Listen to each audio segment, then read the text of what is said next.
बिस्मिल्लाहिर्रहमानिर्रहीम, अस्सलाम वालेकुम, good morning and welcome to morning at home. मैं हूं आपकी मेज़बान जुगन काज़िम और उम्मीद है कि आप सब खैरियत से होंगे।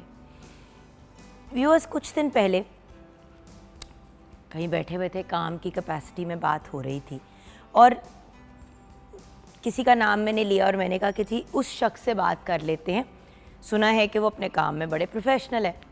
तो वहाँ पे बैठे हुए जो लोग थे सब ने कहा कि हाँ जी, उनकी तो हमने बड़ी तारीफ़ सुनी है। तो एक शख्स ने एकदम से कहा कि नहीं जी, उनके साथ तो हमने बिल्कुल काम नहीं करना, वो बंदा बड़ा डिसऑनेस्ट है।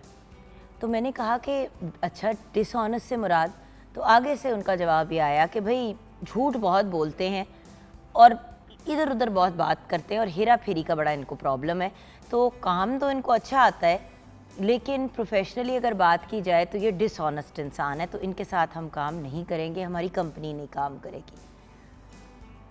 चुप हो गई। मैंने 2 मिनट के लिए सोचा कि भाई कितने अफसोस की बात है कि ये शख्स इतना प्रोफेशनल है इस मामले में कि मतलब काम की कैपेसिटी में बहुत अच्छा है, अपना काम बहुत अच्छे से करता है, लेकिन क्योंकि झूठ बोलता है और इधर उधर की करता है और वो जो कहते हैं ना, पंगे किए जाते हैं और मतलब अंडर हैंडेड डील्स की जाती हैं, तो इस वजह से ये इंसान अपने अच्छे काम के लिए नहीं जाना जा रहा। इसलिए जाना जा रहा है क्योंकि ये एक डिसऑनेस्ट या झूठा इंसान है।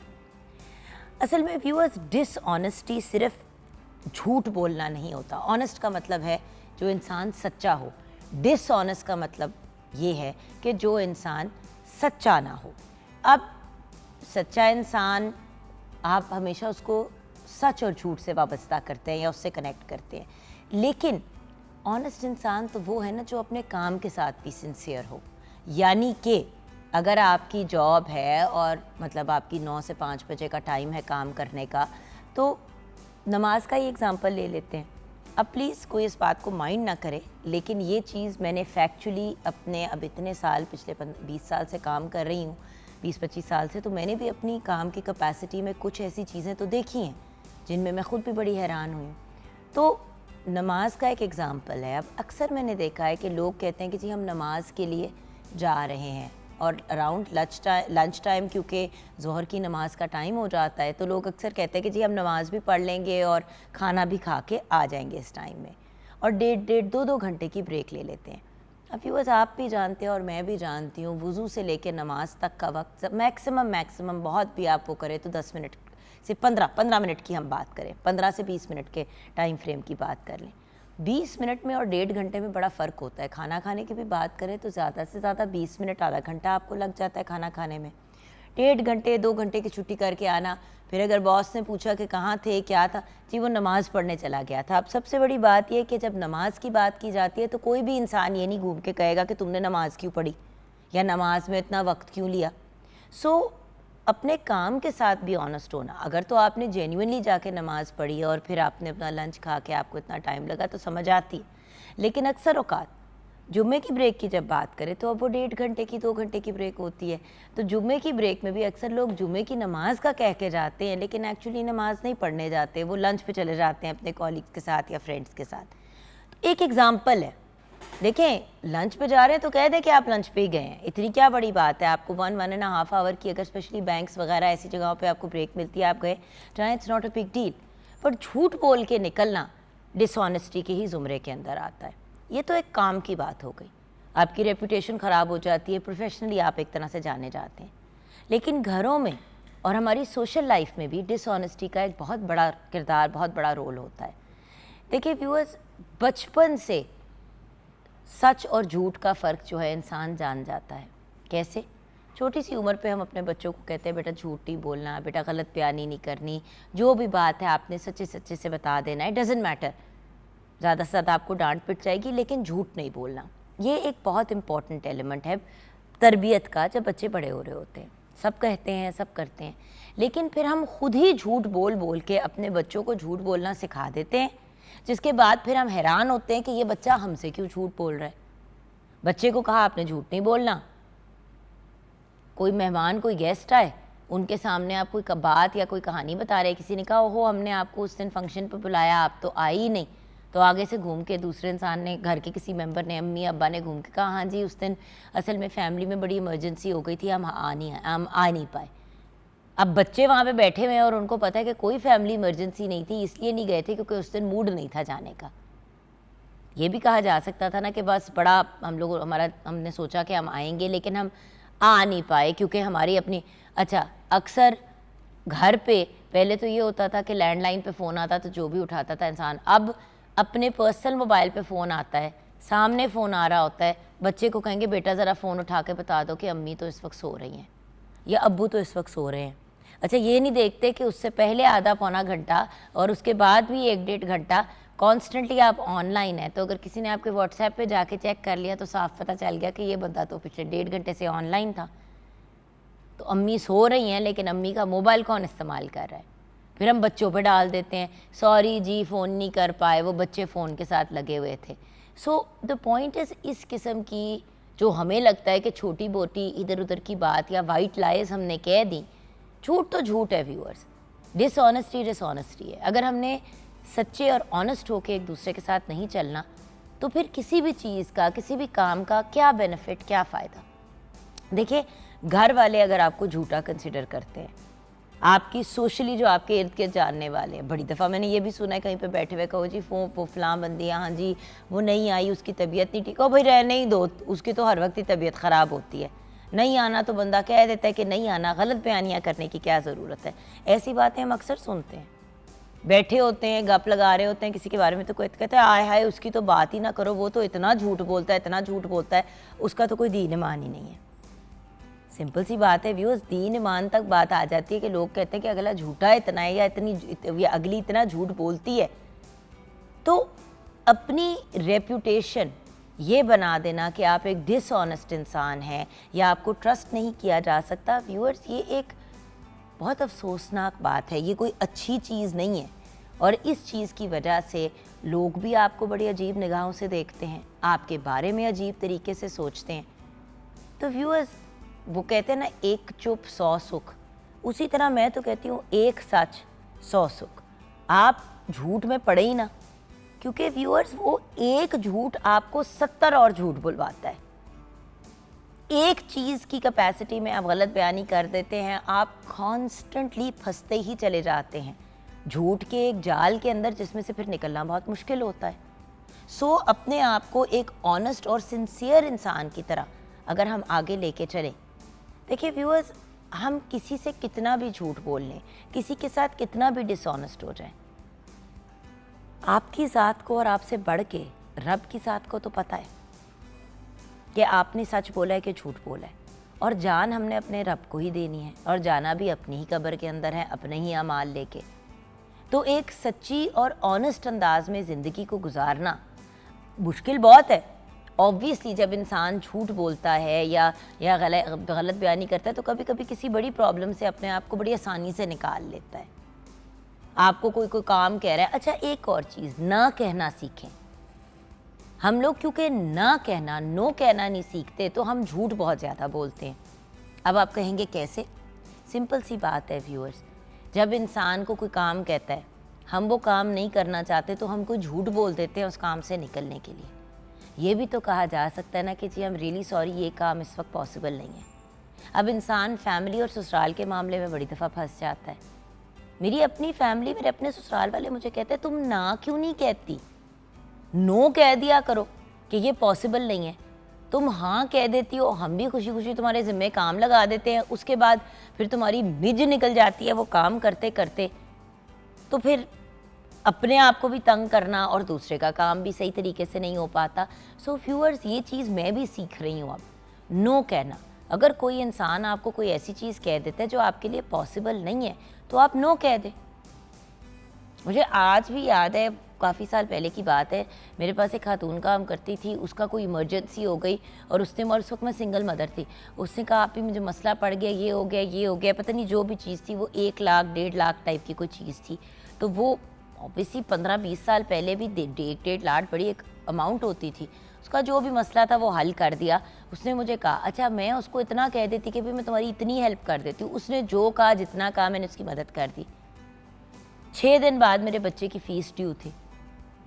अपने बच्चे की फ़ीस देने के मेरे पास पैसे नहीं थे उसकी स्कूल में, क्योंकि उस खातून के ऊपर किराया चढ़ा हुआ था, उसके ऊपर कर्जा चढ़ा हुआ था, उसको बार बार आके वो कोई उसने लिया हुआ था किसी एक लोग हैं जिनसे आप उधार अगर ले लें तो वो आपने अगर 50,000 उधार लिया है तो हर महीने आपने फिर 10,000 रुपये देने और वो 10,000 आपने साल तक देने, यानी कि 50,000 के एवज लॉन्ग टर्म आपने लाख रुपया देने। और कुछ लोगों ने ये अपना बिजनेस बनाया हुआ है सूद का, उधार का। अव्वल तो हराम है और गलत है, लेकिन चलो अगर तो उस खातून को उन चीज़ों से बचाने के लिए, क्योंकि वो बहुत बुरा फंस रही थी और बार बार उसके घर आके लोग उससे पैसे मांग रहे थे, तो वो सारे मसले उसके हल करने के लिए उसको इस रकम की ज़रूरत थी। उसको दे दिए पैसे, अपने बच्चे की फ़ीस के पैसे नहीं थे। फिर कोई मेरे पास सोने की चूड़ी थी, वो मैंने जाके बेची और मैंने उससे चीज़ मैनेज कर ली। लेकिन व्यूअर्स वही वाली बात आ जाती है ना, अपनी ज़ात को प्रॉब्लम में डाल देते हैं, ना नहीं कहते, और फिर अगर ना नहीं कहा जा रहा तो उस ना को कहने के बजाय हम झूठ बोल देते हैं और अपने सर गुनाह ले लेते हैं।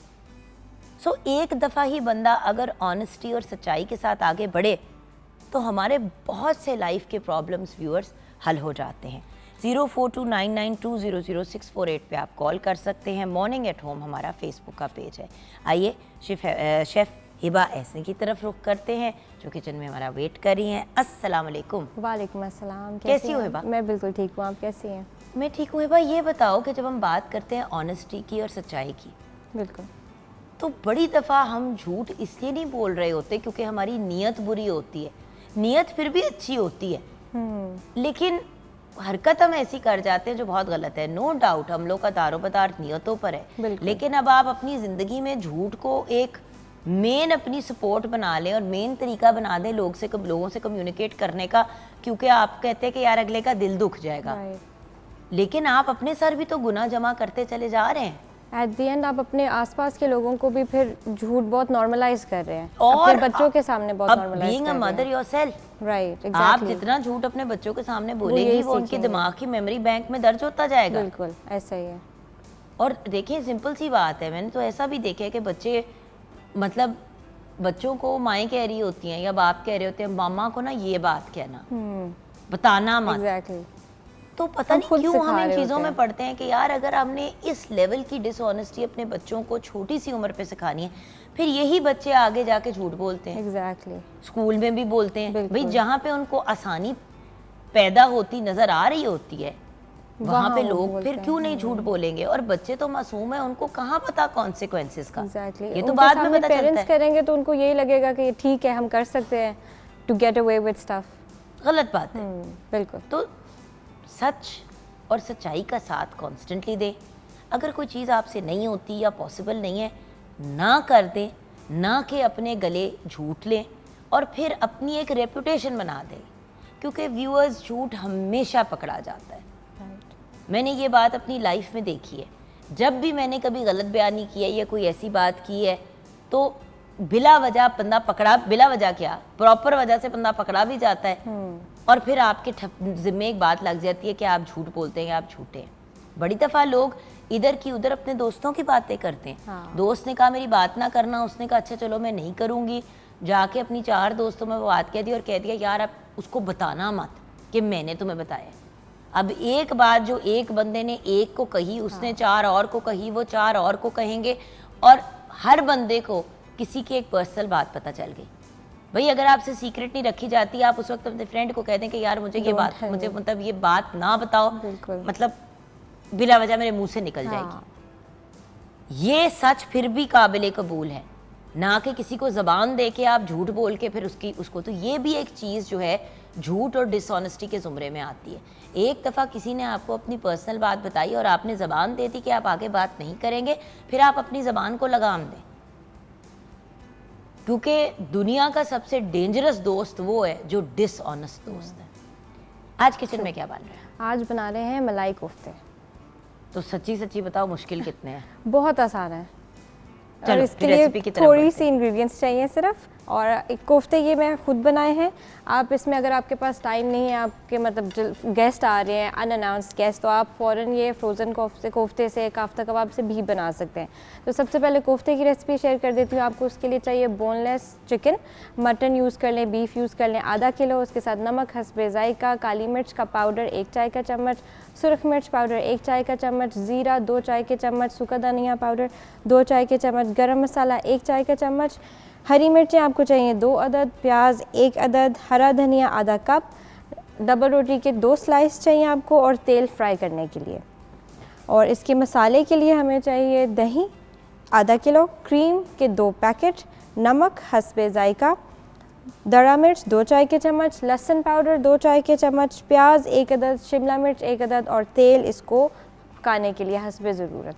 अब मैं इसका तरीका जल्दी से बता देती हूँ। आपने तो कहा था थोड़े से इंग्रेडिएंट्स है, ये तो 1.5 करोड़ इंग्रेडिएंट्स हैं। कोफ्ते बनाने के लिए थोड़े हैं। हाँ। बाकी जो ग्रेवी है इसकी, उसमें ना आपने प्याज टमाटर वैसे नहीं यूज़ करना, सिर्फ सौटे करके ऐड करना है। Awesome, कोई okay. प्याज टमाटर वाली इसकी ग्रेवी नहीं है। तो कोफ्ते और ये की बाय द वे बहुत ज़्यादा बच्चों को हो में होता है कि हम ज़रा इस तरह की चीज़ें खिलाएं, तो ये बच्चों को कोफ्तों से इंट्रोड्यूस कराने का एक अच्छा कोफ्ते तरीका अच्छे है। लगेंगे बच्चों को। कोफ्ते की आपने सब ये करना है कि जो सारे इंग्रेडिएंट्स है कोफ्ते के, गोश्त है, सब्जियां, स्पाइसेस, सबको आपने एक साथ ग्राइंड करके उसके कोफ्ते की शेप दे के तो इसको शैलो फ्राई कर लेना है। उसके बाद आपने मसाले के लिए सबसे पहले दही, क्रीम, गार्लिक पाउडर, दड़ा मिर्च, नमक, काली मिर्च को अच्छे से मिक्स कर लेना है, और उसको आपने हल्के से ऑयल बटर या देसी घी में डाल के पका लेना है। जब उसके बबल्स आने लग जाएं तो जो कोफ्ते आपने ऑलरेडी कुक किए हुए हैं वो आपने उसमें ऐड कर देने हैं, और इसको जब तक उसकी कंसिस्टेंसी थोड़ी थिक हो जाती है तब तक आपने इसको पकाना है। और जो शिमला मिर्च और प्याज है उसको आपने जूलियन कट करके अलग से तेल में हल्का सा बिल्कुल फ्राई करके, तो जब सर्विंग के टाइम इसको ऊपर आपने गार्निश करके सर्व कर देना है। That's it. यानी कि इंग्रेडिएंट्स ज़्यादा हैं लेकिन तरीका बहुत आसान है। और वही चीज़ है ना कि व्यूअर्स जितनी सिंपल लाइफ को करेंगे उतना ही ज़्यादा आपकी ज़िंदगी आसान हो जाएगी। सो सिंप्लीफाई योर लाइफ, पहले से चीज़ों को प्री प्लान करके रखें। एक चीज़ आप कर सकते हैं, बहुत सी ख़वातीन डेली तंग होती हैं कुकिंग के पॉइंट ऑफ व्यू से, कहती हैं कि यार हमें समझ ही नहीं आ रही कि हम क्या करें, रेसिपी नहीं समझ आती, क्या बनाएं क्या ना बनाएं। सो एक बहुत अच्छा ऑप्शन ये है, इसका प्लस पॉइंट है आप कोफ्ते फ्रीज कर सकते हैं, कोफ्ते बना के फ्रीज कर लें और एक मेन्यू बना लेना, राइट, कि आपने वीकली जो है ये मेन्यू बनाना है, और जब भी कोई नई या इंटरेस्टिंग चीज़ हो वो आप मतलब उसके अंदर चेंज कर लें, मॉडिफाई कर लें। आपने हर हफ्ते का मेन्यू एक मतलब संडे को बैठ के आपने मेन्यू बना लिया और घर वालों से पूछा कि अच्छा बताओ बच्चों आपने इस वीक में क्या क्या खाना है, तो बच्चों ने कहा हमने स्पगेटी खानी है, किसी ने कह दिया लजानिया खाना है, तो आपने अपना मेन्यू इस हिसाब से तैयार कर लिया। एग्जाम्पल देती हूँ, स्पगेटी आपने अगर बनानी है, स्पगेटी कीमा, आपने स्पगेटी कीमा का जब कीमा तैयार किया तो आपने एक्स्ट्रा बना लिया, स्पगेटी कीमा आपने बच्चों को खिला दिया, उसके 3-4 के दिन के बाद उसी कीमा को आपने फ्रीज़र से निकाला, मेन काम आपका हुआ है, आपने उससे लजानिया तैयार कर लिया। फिर आपने वाइट सॉस बनाने, शीट्स डालनी है आपने, और वो ये 3 लेयर्स डालनी है। सो चीज़ों को ऐसे से करें। वेस्टर्न वर्ल्ड की इस चीज़ से मैं बहुत इम्प्रेस्ड हूँ व्यूअर्स, मील प्रेप बहुत इम्प्रेस्ड हूँ। मील प्रेप जो है वो वीकेंड पे कर ली जाती है, पूरे हफ्ते के लिए ख़वातीन जिनके 6-6, 8-8, 12-12 बच्चे, वो इतने तरीके से और तरतीब से दिन के तीनों खाने बना के तरीके से आप चीज़ों को पहले से प्रिपेयर कर लें, आपकी ज़िंदगी आसान हो जाएगी। राइट, ठीक है, तो अब हिबा अपना काम करेगी। व्यूअर्स हम जाएंगे ज़रा ब्रेक की तरफ। आज पाकिस्तान समेत दुनिया भर में वर्ल्ड फार्मासिस्ट डे मनाया जा रहा है, और pharmacist meets global health needs, ये इस बार की थीम है 25 सितंबर की। तो आइए ब्रेक की तरफ बढ़ते हैं। अब आप कहेंगे फार्मासिस्ट से बात करने का क्या रीज़न है? व्यूअर्स हम जिंदगी में सबसे ज़्यादा डॉक्टरों से ज़्यादा गुफ्तगू फार्मासिस्ट से ही करते हैं। हम दुकान जाते हैं, मतलब मेडिकल स्टोर, डिस्पेंसरी जाते हैं, वहाँ पे जो शख्स खड़े होते हैं या खड़ी होती हैं जो फार्मासिस्ट होते हैं, 90% तो लोग वहीं पे जाके अपना पूरी कहानी सुनाते हैं कि जी मुझे ये हुआ है, ज़रा मुझे बता दें कि मैं क्या दवाइयाँ लूँ। क्या ये सही अमल है? क्या फार्मासिस्ट को दवाइयाँ प्रिस्क्राइब करनी चाहिए? ये भी आज हम जानेंगे, और ये भी जानेंगे कि ये जो नकली दवाइयों का, जाली दवाइयों का प्रॉब्लम है और गलत दवाइयाँ जो प्रिस्क्राइब कर दी जाती हैं और लोग ऑफ द काउंटर जाके अजीबोगरीब दवाइयाँ लेते हैं, क्या इन पे कोई चेक्स एंड बैलेंसेस हैं? इस पे भी बात होगी आज वर्ल्ड फार्मासिस्ट डे के पॉइंट ऑफ व्यू से ब्रेक के बाद।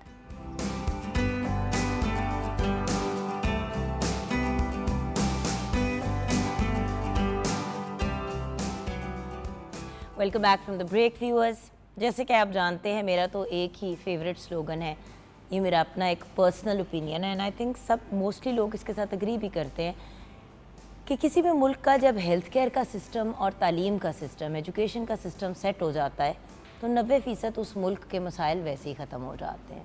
सो द फैक्ट इज़ फार्मासिस्ट्स का बहुत बहुत बड़ा रोल है हमारे हेल्थ केयर सिस्टम में। बल्कि अगर मैं ये कहूँ कि डॉक्टर से ज़्यादा फार्मासिस्ट के पास लोग जाते हैं अपनी दवाइयों के नुस्खे लेने के लिए, तो ये बात गलत नहीं होगी। लेकिन क्या ये अमल सही है कि नहीं, ये आज हम क्लियर करेंगे बात, बिकॉज हमने डॉक्टर्स के साथ शोज़ किए हैं, नर्सेस के साथ किए हैं। आज वर्ल्ड फार्मासिस्ट डे है, तो इससे रिलेटेड गुफ्तगू विद द राइट पीपल करना बड़ा इम्पोर्टेंट है। तो आज वर्ल्ड फार्मासिस्ट डे है। Pharmacist meet global health needs इस बार की थीम है। हमारे साथ जो बहुत ही ब्रिलियंट पर्सनालिटीज़ हैं, आइए उनसे मिलते हैं। बड़ी सीनियर पर्सनालिटी हमारे साथ है, 25 साल से ज़्यादा का आपका एक्सपीरियंस है हेल्थ सेक्टर में।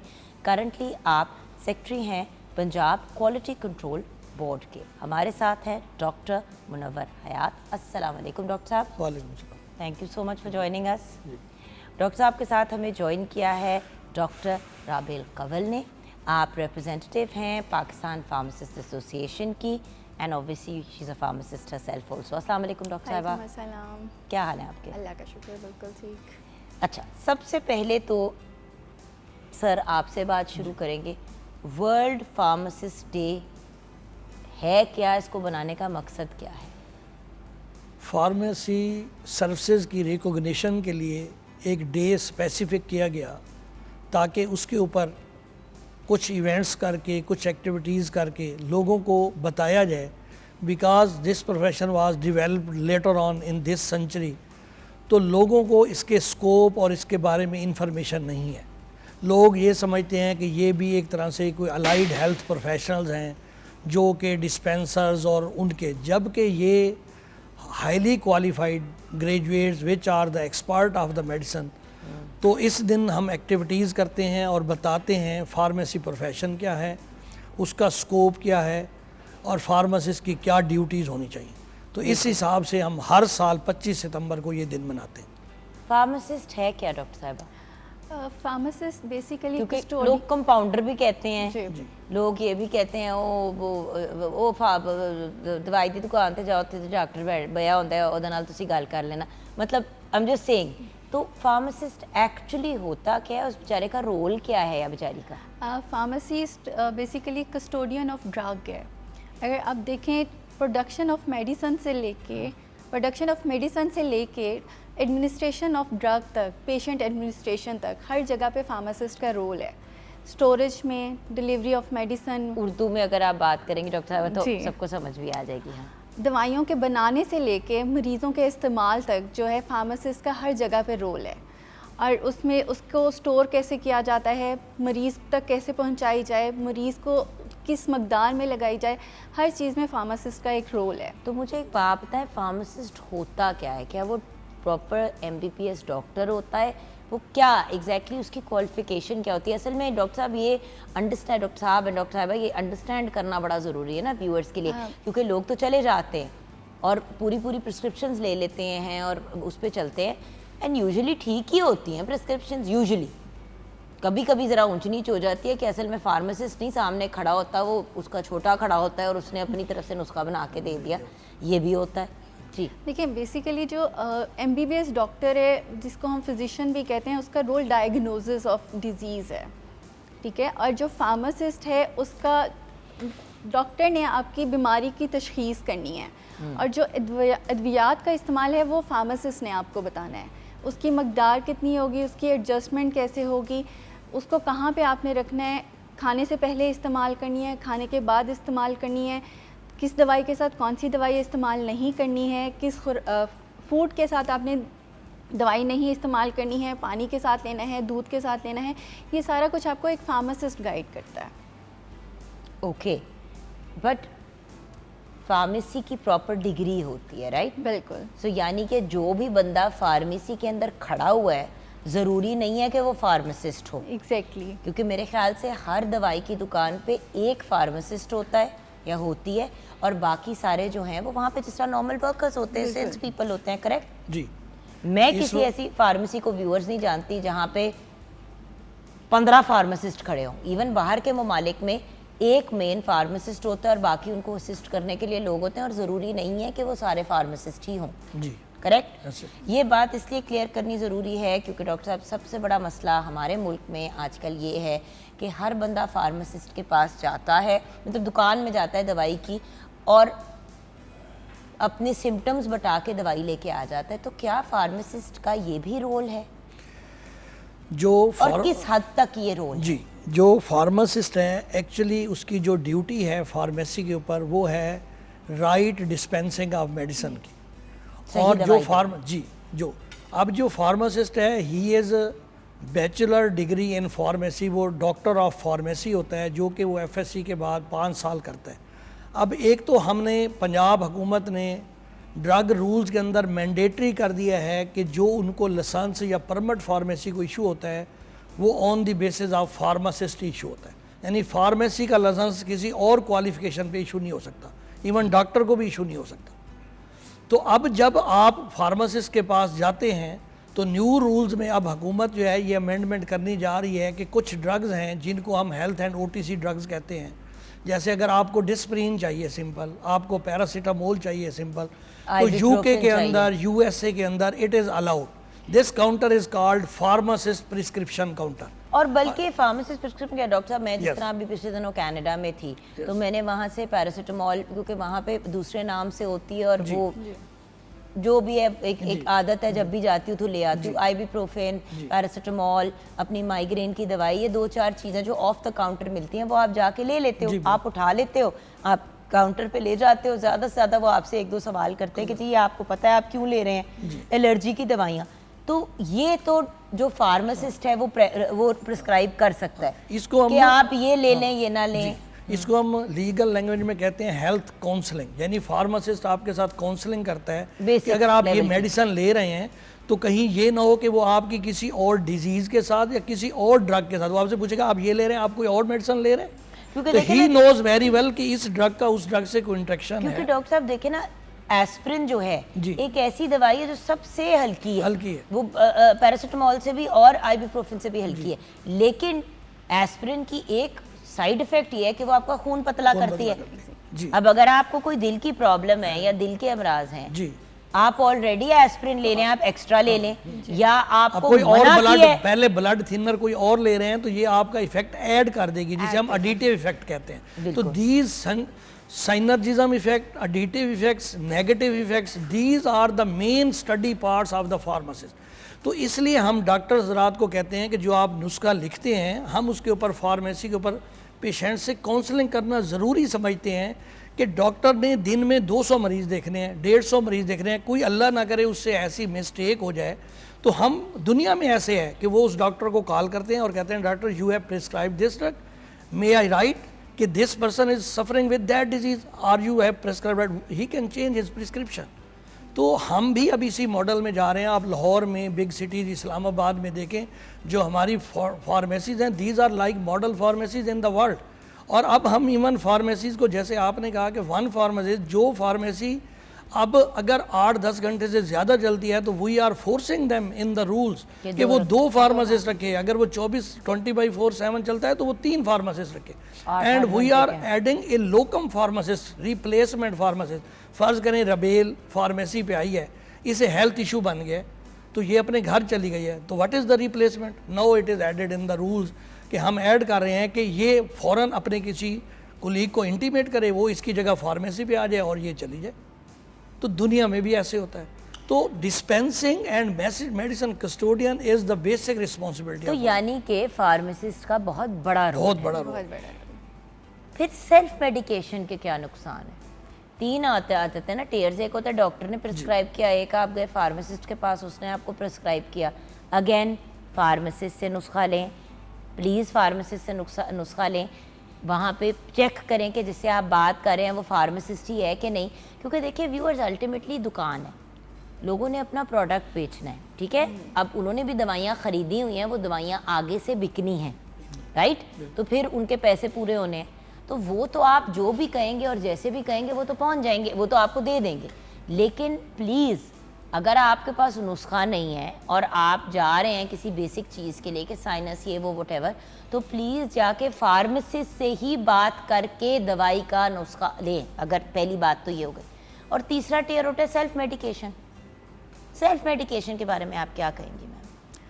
सेल्फ मेडिकेशन आज मैं किसी को नहीं जानती इस मुल्क में बाय द वे जो सेल्फ मेडिकेशन नहीं करता किसी ना किसी स्टेज, किसी ना, इवन बच्चे, इवन एवरीवन, इवन बच्चे। यस, आजकल तो छोटे छोटे बच्चे सर में दर्द है तो पैनाडोल खुद ही ले रहे हैं कि हमारे सर में दर्द है। और मतलब सेल्फ मेडिकेशन के इतने ज़्यादा नुकसान हैं, जैसे एंटीबायोटिक्स जो हैं बहुत ज़्यादा सेल्फ मेडिकेशन में यूज़ की जाती हैं। अब हम उस चीज़ को अंडरस्टैंड नहीं करते कि एंटीबायोटिक्स जो हैं बैक्टीरियल इन्फेक्शन के लिए हैं, और हमें जब वायरल भी होते हैं, सीजनल चेंजेस में वायरल होते हैं, हम उसमें भी एंटीबायोटिक्स यूज़ करना शुरू हो जाते हैं जिसकी रेजिस्टेंस डेवलप हो जाती है। इन द लॉन्ग रन फिर वो मेडिसिन हमारे लिए यूज़फुल नहीं रहती है। इस चीज़ को अंडरस्टैंड करना बहुत ज़रूरी है कि जब तक आप डॉक्टर से प्रिस्क्राइब ना करवा लें, फिजिशियन से डायग्नोज ना करवा लें कि आपको बीमारी क्या है, आप तब तक सेल्फ मेडिकेशन बिल्कुल ना करें। छोटी मोटी बीमारी के लिए भी ना करें। जैसे हमारे सीजनल चेंजेस होते हैं, इन्फेक्शन हो गया, वो वायरल इन्फेक्शंस हैं हमारे, बैक्टीरियल इन्फेक्शंस नहीं हैं, बहुत कम बैक्टीरियल इन्फेक्शंस हैं, उसके लिए हम एंटीबायोटिक स्टार्ट कर देते हैं और वो इन द लॉन्ग रन हमारे लिए रेजिस्टेंस डेवलप करती है और फिर वो जब हमें ज़रूरत होती है तब वो हम पे अफेक्ट नहीं करती है।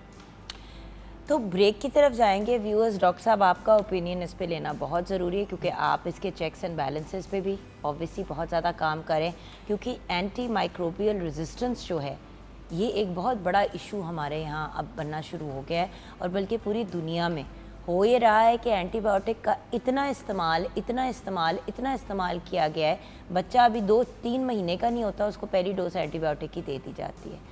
एज अ रिज़ल्ट बॉडी में एंटीबायोटिक के लिए ही रेजिस्टेंस पैदा होनी शुरू हो जाती है और जब कोई बहुत मेजर या प्रॉब्लमेटिक बीमारी होती है तो फिर आईवी एंटीबायोटिक तक काम नहीं करती।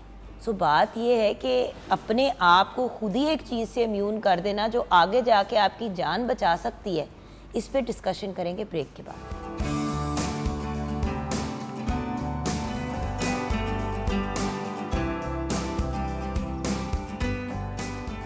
Welcome back from the break viewers. Break के दौरान हम यही डिस्कशन कर रहे थे कि आज वर्ल्ड फार्मासिस्ट डे है, उस पॉइंट ऑफ व्यू से हमें डॉक्टर मुनव्वर हयात ने और डॉक्टर राबेल कंवल ने ज्वाइन किया है और यही अभी डॉक्टर साहबा भी कह रही थी कि गलत दवाई ना भी प्रिस्क्राइब की हो, अगर सही दवाई भी आपको डॉक्टर ने प्रिस्क्राइब की है तो ये क्लैरिटी नहीं होती कि कौन सी दवाई कब लेनी है, किस तरीके से लेनी है। सिंपल सी बात है व्यूअर्स, अगर आपको एग्जांपल देती हूँ, अगर आपको आयरन की टैबलेट या आयरन की दवाई कही गई है कि भी फौलाद की दवाई आपने बच्चे को देनी है, बहुत से लोग जो सिरप होता है फौलाद का वो दूध में डाल के बच्चे को पिला देते हैं। मैं भी ये गलती कर चुकी हूँ बाय द वे। दूध जिसके अंदर कैल्शियम होता है वो आपकी आयरन यानी कि फौलाद को जिस्म में अब्जॉर्ब नहीं होने देता, बल्कि वो एक दूसरे के ऑपोजिट काम करता है। वही आयरन जब आप विटामिन सी के साथ लेंगे तो वो आपको ज़्यादा कारामद और बेनिफिशियल रहेगा, लेकिन लेने का तरीका है।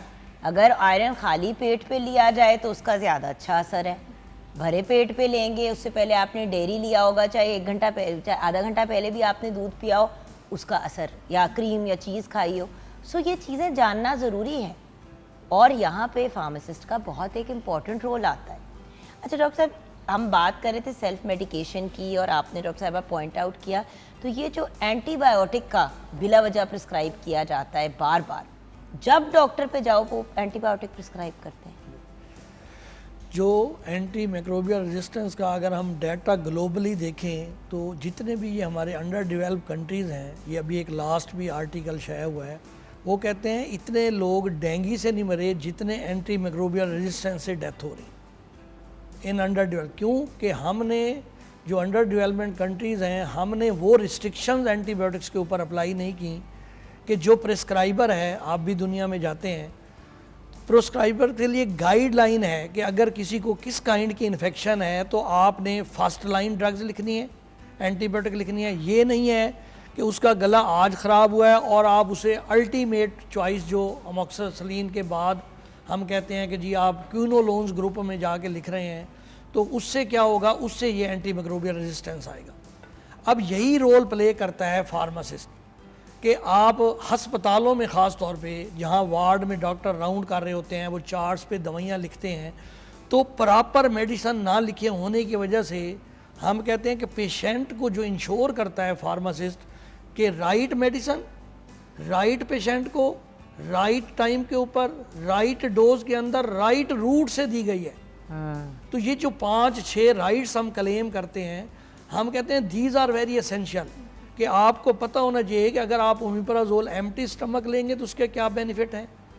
इवन कई लोग ये होते हैं कि आपको एल्प्रेजोलाम लिख देंगे सुबह शाम, मतलब है बाज़ ऐसी मिस्टेक्स नुस्खे पे लिखने पे मिलती हैं, तो हम डॉक्टर से रब्ता करते हैं, करेक्शन करते हैं, हम कहते हैं भाई कभी कभी होता है बंदा नहीं सोचता। अब ऐसे भी होता है कि 625 mg वाली एंटीबायोटिक जो है आपने दिन में 2 दफ़ा प्रिस्क्राइब कर दी ऐसे बंदे को जो जिसका वेट ही वो नहीं वजन बनता, ही जो 40-45 किलो है। सो ये भी तो देखने वाली चीज़ है ना कि कितनी डोज दे रहे हैं। वही वाली बात कि आपने चूंटी को बंदूक से मारना है, को बंदूके से मार रहे हैं। अच्छा, इसी के साथ साथ ये एक कंप्लेंट है डॉक्टर साहिबा, आपसे मैं जानना चाहूँगी,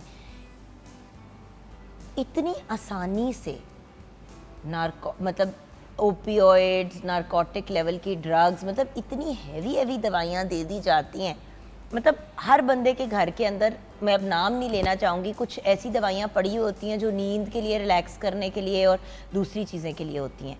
तो इतनी आसानी से बाहर के ममालिक में तो चीज़ें नहीं प्रोवाइड की जाती। वहाँ नींद भी नहीं आपको आ रही तो आपको मेलाटोनिन प्रिस्क्राइब किया जाता है जो एक नेचुरल चीज़ है। यहाँ पे इतनी हार्डकोर दवाइयाँ सोने के लिए या रिलैक्स होने के लिए दी जाती हैं और लोग अपनी मर्जी से जाके मांग लेते हैं। मेरी खाला जो है वो फलां दवाई लेती हैं तो उससे उनको नींद बड़ी अच्छी आती है तो मैं भी ले रही हूँ। ये बिल्कुल गलत है। तो फार्मासिस्ट देते क्यों हैं?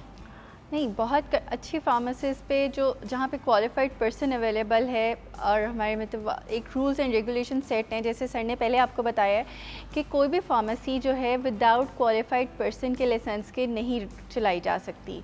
जहाँ पे क्वालिफाइड पर्सन है वहाँ पे एक रजिस्टर मेंटेन किया जाता है, एक डेटा रिकॉर्ड मेंटेन किया जाता है कि विदाउट डॉक्टर प्रिस्क्रिप्शन आपको नारकोटिक्स या रिलैक्सेंट्स नहीं मिलेंगे। कोई भी नींद की दवाई आपको नहीं मिलेगी जो माइंड को रिलैक्स करे, या जो आप नफ्सियाती दवाइयाँ लेते हैं वो भी आपको विदाउट डॉक्टर प्रिस्क्रिप्शन नहीं मिल सकती हैं।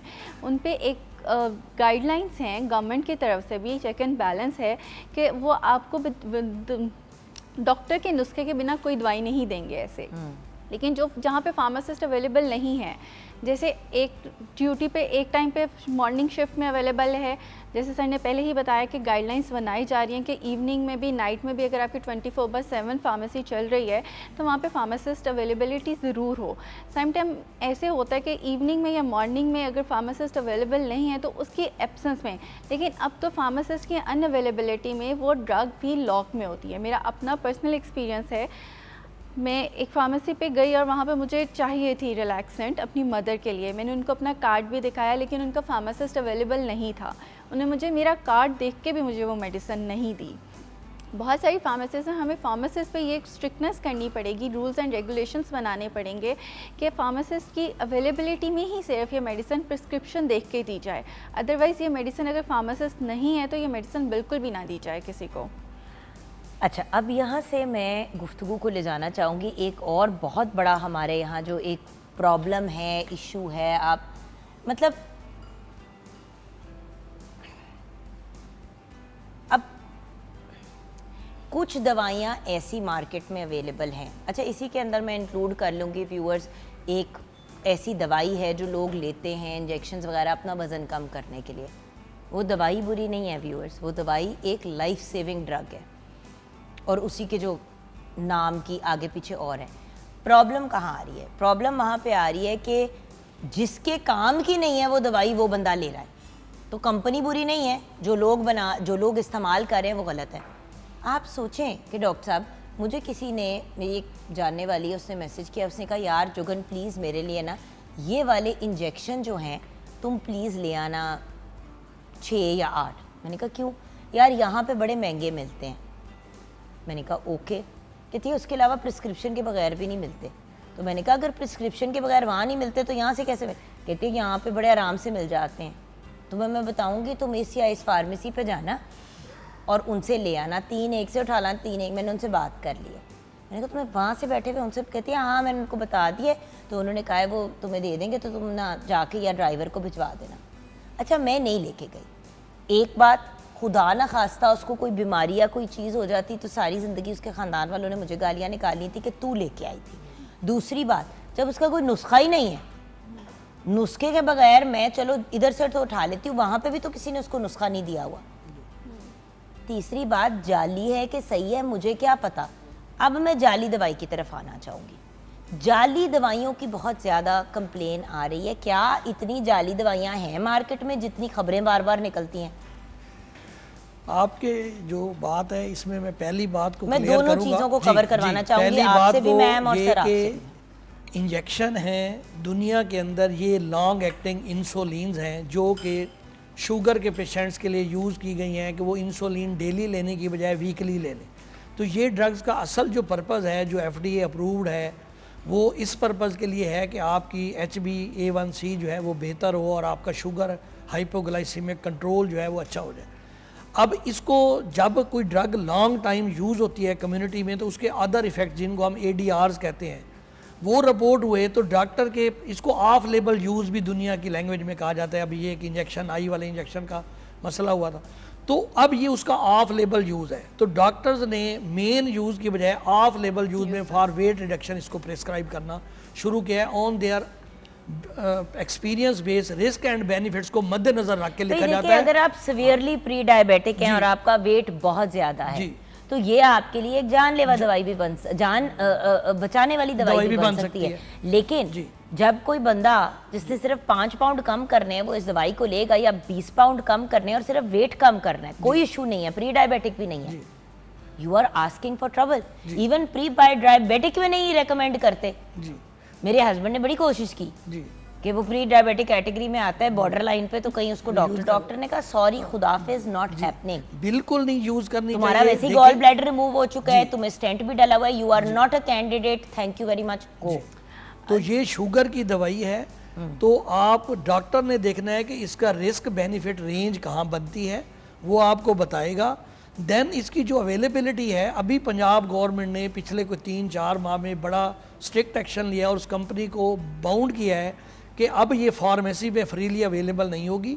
पेशेंट नुस्खा लेगा, उसको रजिस्टर्ड कराएगा और वो उसको कंपनी होम डिलीवरी देगी और तब उससे पेमेंट लेगी। तो हमने ये पंजाब गवर्नमेंट ने अपनी जो फील्ड फोर्स है, हमारे पास 152 ड्रग इंस्पेक्टर्स होते हैं मार्केट के अंदर जो ये काम भी करते हैं। और दूसरी जो आपने जेली दवाई वाली बात की है, यही बेनिफिट है कि जब किसी चीज़ की कहते हैं ना तलब मार्केट में बढ़ जाती है और वो कॉस्टली भी होती है, तो वो जो जिन्होंने पैसा कमाना है ना गलत तरीके से, उनके पास वो स्पेस बन जाती है कि वो उसकी जेली दवाई लेके मार्केट में ले आते हैं। तो उसके लिए अभी हमने कोई इस पिछले 2-3 माह के अंदर 67 FIR दी हैं जेली दवाई के ऊपर। वो इसी तरह से थी कि वो पाकिस्तान में नहीं बनती और मतलब बाहर से आती हैं, तो वो उसकी जेली दवाई यहाँ बनाने की कोशिश करती हैं। और उसके ऊपर अब जो लास्ट अब हमने अमेंडमेंट करके जो जेली दवाई पे पनिशमेंट की है, उसके अंदर इवन अगर दोबारा वो बंदा करता है तो लाइफ टाइम इम्प्रिजनमेंट है, जस्ट लाइक 302।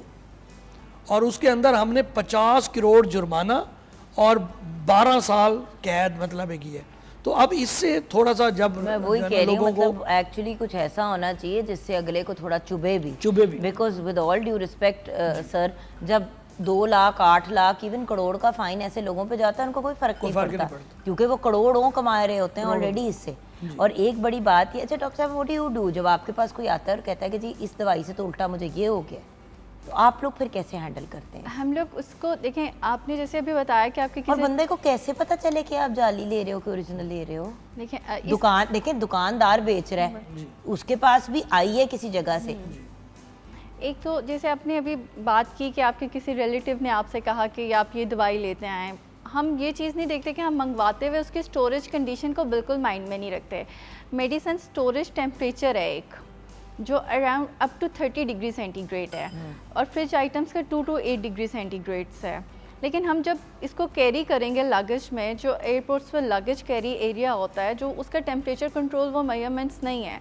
अब गर्मी, हमारे पाकिस्तान में इतनी ज़्यादा गर्मी है, गर्मियों में 49 डिग्री सेंटीग्रेड, 48 डिग्री सेंटीग्रेड, आप मेडिसिन को थोड़ी देर के लिए भी बाहर रखेंगे, टेम्परेचर कंट्रोल मेजरमेंट्स नहीं लेंगे, मेडिसिन आपके काम की नहीं है, वो भी उल्टा आपको साइड इफ़ेक्ट्स उसके आएंगे।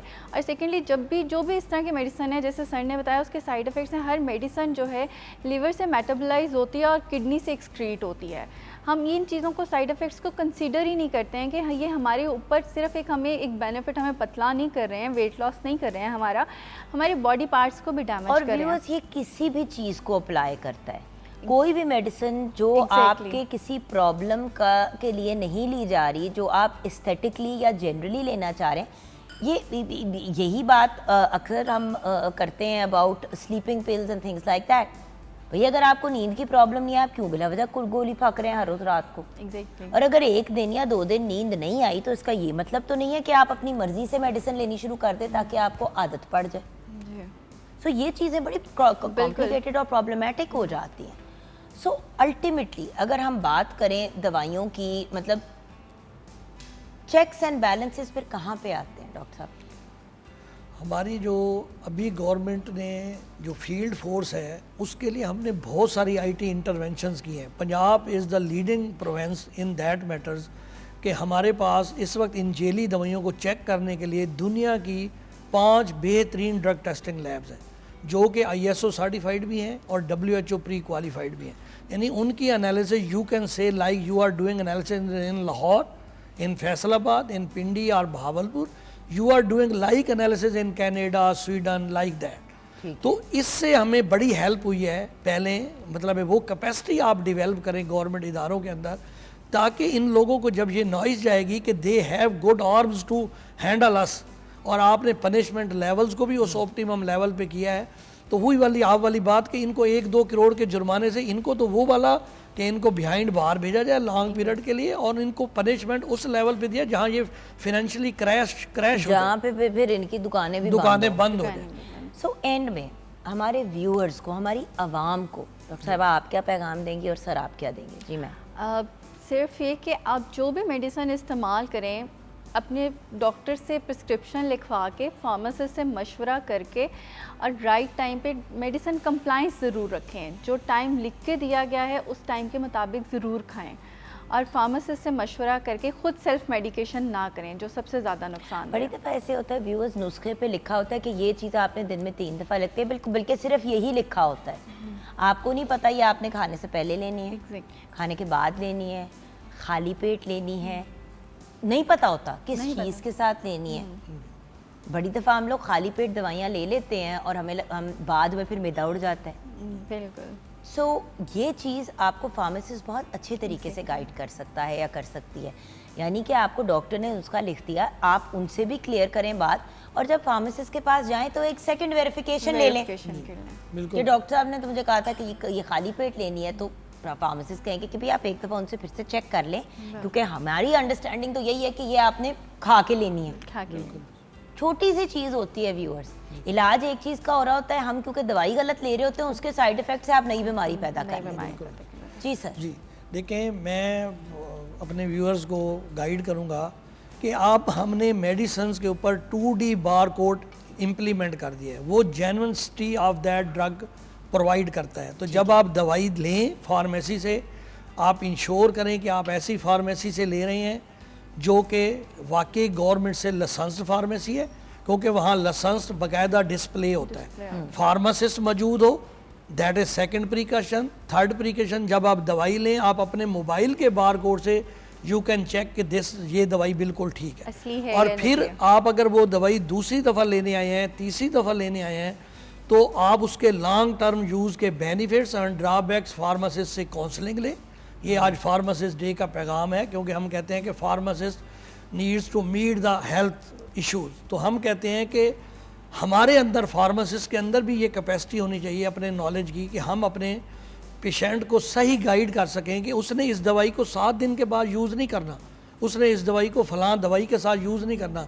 अगर वो कहता है कि जी मेरी फलां कज़न ले रही थी ये दवाई या मैं भी उसी को लेना चाहता हूँ, तो उसे कहें नहीं, you can first go to your prescriber और फिर then I can advice you कि आपने इसको कैसे भाई कोई और दवाई ले रहा है, वो वाहिद उस टाइम अप्लाई करता है जब, जैसे कि अगर आपके घर में बच्चे हैं और वो सब बीमार हुए हैं तो आप भी बीमार हो गए हैं, उस केस में भी आपने जाके डॉक्टर से रुजू करना है। अगर आपकी बेटी और बेटा और अम्मी बीमार है तो तीनों की दवाइयाँ मुख्तलिफ होंगी, क्योंकि तीनों का साइज फ़र्क है, तीनों का जेंडर फ़र्क है, तीनों की रिक्वायरमेंट फ़र्क है।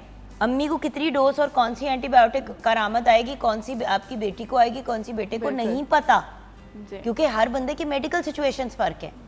कुछ ऐसी मेडिकेशन है जो अगर आप ले रहे हैं तो उसके साथ दूसरी लेंगे तो उसका पॉजिटिव की जगह नेगेटिव इफेक्ट हो जाएगा। सो अल्टीमेटली सोच समझ के डिसीजंस लेने चाहिए। एंड वही वाली चीज़ है ना कि व्यूअर्स, दवाई की दुकान पे जाना सिर्फ ज़रूरी नहीं है, वहाँ पे जाके फार्मासिस्ट से रुजू करके देखें। नज़ले ज़ुकाम वगैरह, खांसी वगैरह, इस पॉइंट ऑफ व्यू से पैरासीटामोल हो गई, आइबुप्रोफेन हो गई, इस तरह की बेसिक चीज़ें हो गई, यू नो, फिर भी समझ आती है। आईवी लीफ बेस्ड आपने कोई चीज़ ले ली तो herbal almost it's okay, but वो भी अगर आप फार्मासिस्ट हैं तो एक बार रुजू कर ले कि जी अब मुझे ये हो रहा है तो मैं ये लेके जाना चाह रही हूँ, ओके। लेकिन जिनको गुर्दों के, जिगर के मसाइल हैं, उनको तो एक्स्ट्रा केयरफुल होना है, उन्होंने तो ये दवाइयाँ भी नहीं लेनी, क्योंकि वो पैरासीटामोल ले सकते हैं, आइबुप्रोफेन उनके लिए जहर है। So the point is ultimately right person के पास जाके राइट इन्फॉर्मेशन लेके आगे बढ़ें, और अंधाधुंध विदाउट डिस्कशन गलत मेडिकेशन जाल। और बाय द वे, अगर मार्केट में एक दवाई की कीमत 100 रुपये है, वो अगर आपको 50 रुपए की मिल रही है तो आपको वैसे ही 10 दफ़ा सोचना चाहिए कि क्यों वो 50 रुपए की मिल रही है। 100 रुपए की चीज़ बेटा, मतलब मैं अक्सर अपने घर वालों को भी कहती हूँ कि बेटे 100 रुपए की चीज़ 100 रुपए की मिलती है या 90 की मिल जाएगी। 100 रुपए की चीज़ अगर 50 की मिल रही है, या वो एक्सपायर्ड है, या वो ख़राब है, या वो नकली है, कोई ना कोई उसमें प्रॉब्लम है। इसी नोट पे हम ब्रेक की तरफ जाएंगे। आपका बहुत बहुत शुक्रिया। इसके बाद व्यूअर्स थोड़ा सा नेचुरल तरीके से हम अपनी हेल्थ और अपनी एलर्जीज़ को कैसे मैनेज कर सकते हैं, स्पेशली एलर्जीज़ की बात करेंगे, और क्या हजामे के थ्रू एलर्जीज़ के बारे में कुछ किया जा सकता है, ब्रेक के बाद।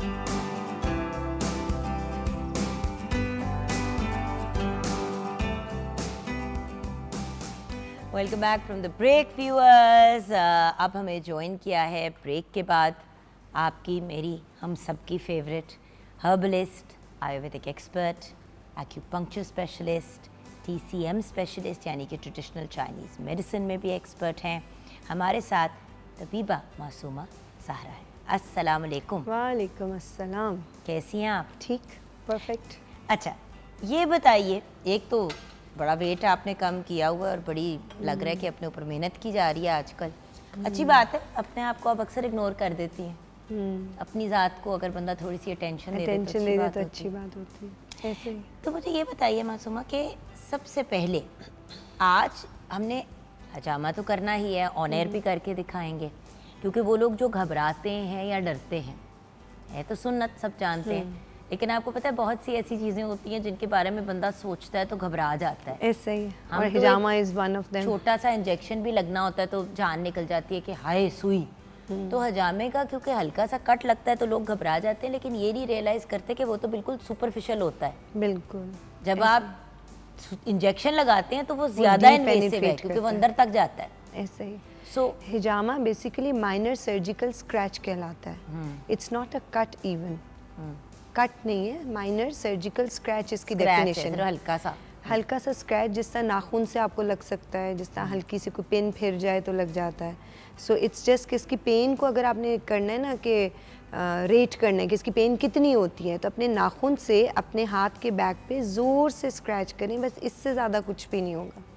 तो ये एक बात पहले ही क्लियर कर दूं कि पेनफुल नहीं होता, अनकंफर्टेबल ज़रूर होता है, थोड़ा सा बंदा थोड़ा सा डिस्कम्फर्ट ज़रूर उस वक्त फील करता है, क्योंकि मैंने कराया हुआ है तो मैं मतलब, और मैं क्योंकि बहुत ही ओवर सेंसिटिव और रोंदू बच्चा हूँ, तो मैं एक रोंदू बच्चे के पॉइंट ऑफ व्यू से आपको बता रही हूँ कि ज़्यादा से ज़्यादा थोड़ा सा डिस्कम्फर्ट होता है, लेकिन एक नहीं बल्कि 2 दफ़ा मैंने आपसे करवाया हुआ है और आपने ही किया है मेरा ऐसे ही। 2 दफ़ा।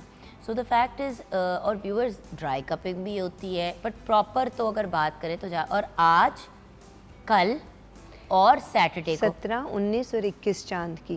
ठीक तो है। जब भी इनकी शब लगती, क्योंकि मेरा क्लिनिक शाम से शुरू हो जाता है, तो मैं शब में भी करती हूँ, दिन में भी करती हूँ, मगरिब से पहले। तो 17 गुजर चुकी है, अब 19 और 21 तारीख चांद की आ रही है, तो उसमें होगा। डन। तो मैं भी आपके पास ज़रूर आऊँगी, कुछ Definitely. अर्सा हो गया। लेकिन हजामा और एलर्जीज़ का क्या ताल्लुक़ है? सबसे पहले तो मुझे बताएं, एलर्जीज़ जो आजकल बहुत ज़्यादा हो रही हैं। एक वक्त होता था, कहीं किसी का सुनते थे कि उसके बच्चे को ना मूंगफली से एलर्जी है, तो ज़रा एहतियात करनी है। कभी कभार सुनने को मिलता था। अब दूध की भी एलर्जी है, वीट की भी एलर्जी है, इसको ग्लूटेन एलर्जी कहते हैं। कौन सी चीज़ है जिसकी एलर्जी नहीं है? हमें तो हवा से भी एलर्जी हो गई है। देखो, यहाँ पे बहुत सारे फैक्टर्स इन्वॉल्व हैं। अनफॉर्चुनेटली एक थ्योरी आई है जिसमें न्यू बॉर्न्स को पानी नहीं पिलाया जाता पहले 6 महीने। वैदिक साइंस इस थ्योरी को नहीं मानती। वैदिक साइंस के मुताबिक दूध के साथ पानी को ज़रूर पिलाना चाहिए। कैसे पिलाना चाहिए वो भी अकॉर्डिंग टू बेबी डिफ़ाइन करता है कोई भी वैदिक डॉक्टर, कि उसके अंदर क्या चीज़ डाल के पिलाना चाहिए। तो वो अपने करीबी वैदिक डॉक्टर से ज़रूर मिलें। प्लीज़ बच्चों को पानी पिलाना बंद ना करें। ये मैं अपनी एक्सपर्टीज़ के ऊपर बोल रही हूँ, मेरे अपनी फील्ड के मुताबिक। कन्वेंशनल मेडिसिन का ऑब्वियसली इससे बिल्कुल डिफरेंट सोच भी है और उनकी थ्योरी भी डिफरेंट है। आज से 10-15 साल पहले, मैक्सिमम 20 साल पहले, मुझे याद पड़ता है जब कायम मेरा बेटा पैदा हुआ था, तो तब डॉक्टर ने कहा था कोशिश करें इसको पानी ना पिलाएं। उससे पहले के सारे बच्चे पानी और दूध के साथ ही पलते थे। उसके बाद ये एक साइंस आई और इन 20 सालों में आप देखो तो ऑटिस्टिक बच्चे भी ज़्यादा हुए हैं, इन 20 सालों में नेफ्रॉन सिस्टम डैमेज बच्चे भी ज़्यादा हुए हैं और इन्हीं 20 सालों में एलर्जीज़ भी बढ़ी हैं। तो मेरे पॉइंट ऑफ व्यू से, मेरी फील्ड के पॉइंट ऑफ व्यू से, this is the main cause कि बच्चे इनिशियली पहले 6 माह में वाता पैसिफाइंग या खुश्की की तरफ चले जाते हैं। अब एलर्जीज़ जो हैं वो बॉडी की डोशा या बॉडी की टाइप या बॉडी के एलिमेंट की डिसबैलेंस का नाम है। आमा या टॉक्सिन्स के इकट्ठा होने का नाम है अकॉर्डिंग टू होलिस्टिक साइंस। आपके पास अगर ज़्यादा टॉक्सिन्स हैं, आपके पास आमा ज़्यादा है, तो डेफिनेटली आप बाहर के इन्वायरमेंट, खाने पीने की चीज़ों से एलर्जी ज़्यादा महसूस करोगे या एलर्जेंस ज़्यादा एक्टिव होंगे आपके अंदर। इसीलिए आजकल आप देख रहे हो कि हर तरफ है। उसके लिए आपको डाइटरी रिजीम को चेंज करना है, आपको वाटर इनटेक को बेहतर करना है और अकॉर्डिंग टू डिफरेंट डोशाज। आपको पता है मैं हमेशा 3 बॉडी टाइप की बात करती हूँ, वाता, पित्ता एंड काफा। खुश्की, गर्मी और ठंडक। अब खुश्की, गर्मी, ठंडक की डोमिनेंट होने पे 3 तरह की एलर्जीज़ आती हैं। अगर कोई बॉडी टाइप खुश्क है तो ऐसे में डाइजेस्टिव ट्रैक की एलर्जीज़ आएंगी, ऐसे में मूंगफली लड़ेगी। अब आप देखो मूंगफली की तासीर खुश्क है, मूंगफली लड़ जाएगी। बीफ की तासीर खुश्क है, बीफ लड़ जाएगा। पालक, ग्रीन सब्जियां, उनकी तासीर खुश्क हो जाती है, वो भी आपको लड़ सकती हैं। तो वो आपको डाइजेस्टिव ट्रैक की ब्लॉटिंग लाएगी, पेट में दर्द आएगी, क्रैम्प्स लाएगी, स्पैज़म्स लाएगी एब्डोमेन के, मुख्तलिफ इस तरह की चीज़ें, जिसमें लैक्टोज इंटॉलरेंस आएगी, ये भी इसी के अंदर आएगी। और खुश्क एलर्जीज़, खुश्क खांसी, जब भी खुश्क का लफ्ज़ आएगा तो वाता पैसिफाइंग होगी। उसका इलाज कैसे हम करेंगे? ऐसे मरीज़ों को हम फौरी तौर पे कहेंगे ठंडा खाना और रॉ खाना बिल्कुल बंद कर दें। फ्रिज के बने हुए या पड़े हुए खाने का इस्तेमाल नहीं करें डेली बेसिस पे। ताज़ा खाना खाएं और ऐसा खाना जिसकी तासीर गर्म है, जिस तरह यखनी का इस्तेमाल, या ऐसे फ्रूट और फल जिनका एंड प्रोडक्ट ऑयल है, ज़्यादा ऑयल। अब एक दफ़ा मैंने किसी चैनल पे बोल दिया था पीनट का ऑयल नहीं होता। कहने का मकसद ये था कि पीनट का ऑयल आपको मार्केट में एज सच नहीं मिलता, बट आमंड ऑयल आपको मार्केट में मिलता है। तो बड़ा उस पर हुआ कि पीनट ऑयल कैसे नहीं होता। भाई पीनट ऑयल होता है बट ज़्यादा नहीं निकलता, पीनट की तासीर खुश्क है।